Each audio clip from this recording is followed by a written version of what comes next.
Olá, seja muito bem-vinda e muito bem-vindo ao meu canal. Neste vídeo vou responder uma pergunta sobre pensão alimentícia. Essa pergunta me foi enviada por uma jovem de nome Josélia. A Josélia me pergunta: quando o casal faz um acordo de boca sobre pensão alimentícia, se pode pedir prisão por falta de pagamento? Ótima pergunta, Josélia. Obrigado, pela pergunta. Josélia, fazer um acordo de boca, como você diz, com o devedor da pensão alimentícia tem vantagens e desvantagens.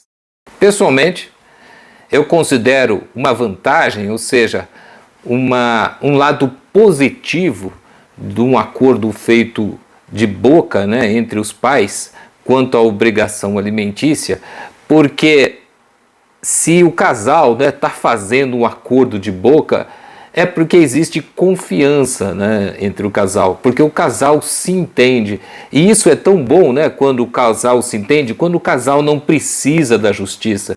Quando o casal, mesmo separados ou mesmo após uma separação, têm condições de sentar, de conversar sobre as necessidades da criança. Eles, obviamente, que se conhecem, sabem da capacidade financeira dos dois e chegam a um acordo sobre um valor que seja justo. Então, a vantagem que eu vejo nisso é a demonstração que esse casal, que os pais têm uma relação saudável, uma relação de confiança, onde existe diálogo. Então esse, na minha opinião, como eu disse, é um aspecto positivo, uma vantagem que eu vejo na circunstância do casal fazer um acordo. Outra questão que eu acho vantajoso no acordo de boca, Josélia?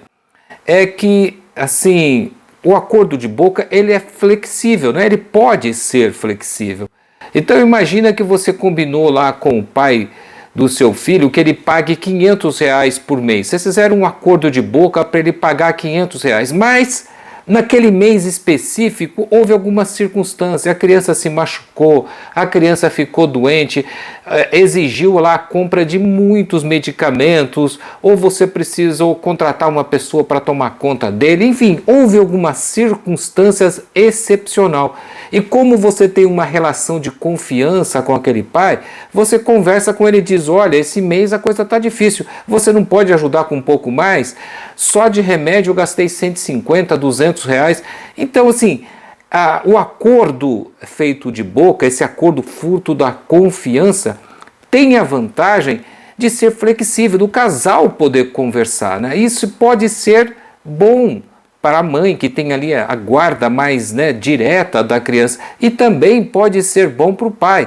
Vamos imaginar que esse pai, por exemplo, tem um trabalho autônomo, como muitos homens hoje em dia, ele vende, produz, comercializa alguma coisa, e ele teve um mês ruim, um mês difícil, ele teve que pagar os impostos, algo aconteceu, ele trabalha de Uber, recebeu uma multa enorme, e isso afetou os ganhos dele. Ele chega então para a mãe e fala: olha, ô fulana, esse mês eu tive uma multa, aconteceu um imprevisto, aconteceu isso, aconteceu aquilo, eu tive que pagar o imposto do carro, enfim, será que eu não posso, em vez de pagar os 500 habitual, só te pagar 300, 350? Ou seja, é uma vantagem o casal poder conversar, porque não tem a lei no meio, não tem a justiça no meio. Então, se há uma relação de confiança, acaba sendo vantajoso para ambos, porque eles podem conversar e não ter alguma coisa estática, firme. Porque quando o acordo é feito na justiça, não tem conversa. A obrigação do homem é aquela. Então, se vocês vão na justiça e faz o acordo, ele tem que dar aquele valor e ponto. Ele tem que dar aquele valor. Ele não é obrigado a dar um centavo a mais. E também ele não pode dar um centavo a menos. Então, a vantagem talvez principal de um acordo de boca seja essa flexibilidade. E, como eu disse, por indicar que existe uma relação de confiança entre os pais da criança. Agora, claro, né, Josélia, há desvantagem, e a mais óbvia é que um acordo feito de boca não pode ser cobrado na justiça. Você me pergunta se vai poder pedir a prisão dele por não pagamento. Não vai poder, porque é um acordo feito o quê? Com base na confiança. Então, se ele não pagar ou não puder pagar 1 mês, 2 meses, e isso acontece, você não vai poder ir na justiça e pedir a prisão dele. Você vai ter que começar o processo do zero, você vai ter que entrar com uma ação de alimentos, pedir para o juiz fixar o valor da pensão alimentícia, ele vai ser citado, vai se defender, enfim, existe todo um procedimento que você vai ter que começar do zero.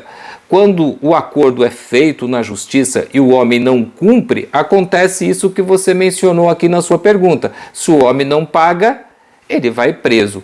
Mas no caso de um acordo de boca, um acordo de confiança, fruto da confiança, isso não existe. Se ele não paga, você não tem como prendê-lo por isso.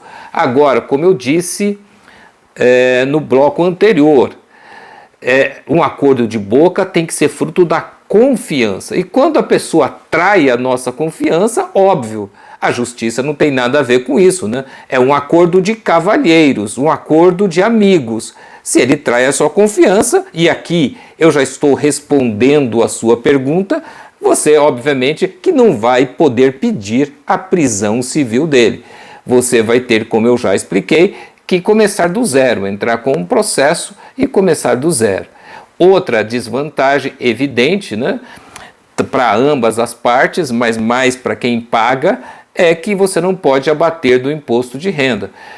O pagamento de pensão alimentícia, ele entra como abatimento no imposto de renda. Ele ajuda até mesmo nos descontos, quando ele é descontado em folha, ele ajuda até no imposto retido na fonte, né? No valor que é retido na fonte é influenciado se você paga uma pensão descontada em folha de pagamento. Então isso é uma desvantagem importante, principalmente para quem ganha mais e para quem paga uma pensão mais alta. É uma coisa que precisa ser considerada. Agora que eu expus, sob o meu ponto de vista, claro, quais são as vantagens e quais são as desvantagens de um acordo de boca, eu vou dar a minha opinião.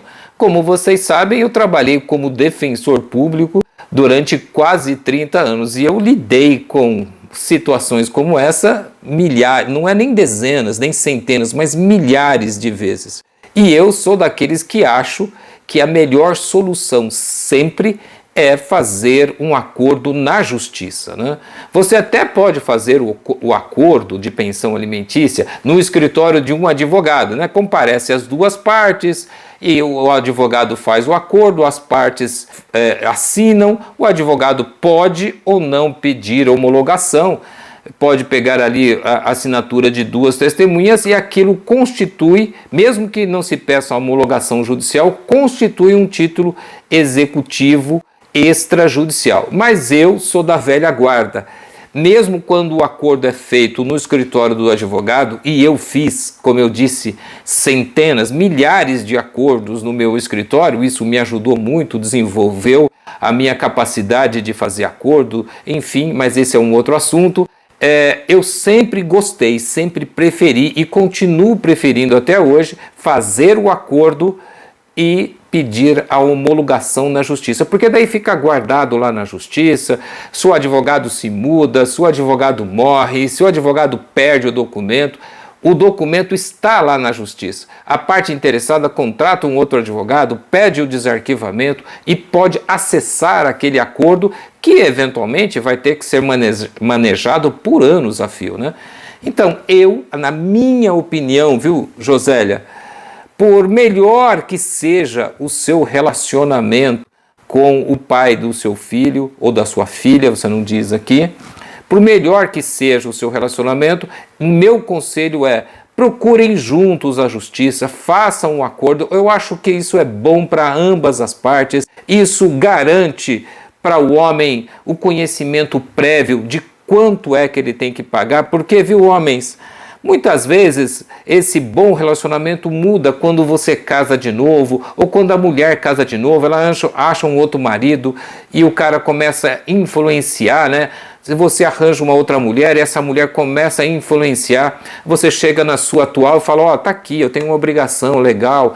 Então, assim, eu acho muito mais conveniente para ambas as partes acertar. Isso não quer dizer que as partes não possam conversar, não quer dizer que as partes não possam ter um bom relacionamento. Não é porque a pensão foi fixada lá na justiça, viu, Josélia, que você tem que entrar todo mês com a execução de alimentos. Então vocês podem conversar, ele pode ligar para você, pedir para você ter um pouco de paciência, dizer que vai demorar. Você pode ligar para ele, conversar, olha, a criança está doente, eu estou sem dinheiro para comprar remédio, enfim. O bom relacionamento é sempre recomendável, mas como a vida é complicada, como acontece das pessoas brigarem muito, se desentenderem, sempre tem os novos companheiros, né? Nova esposa, o novo marido no meio, o que vai dificultando, a criança também cresce.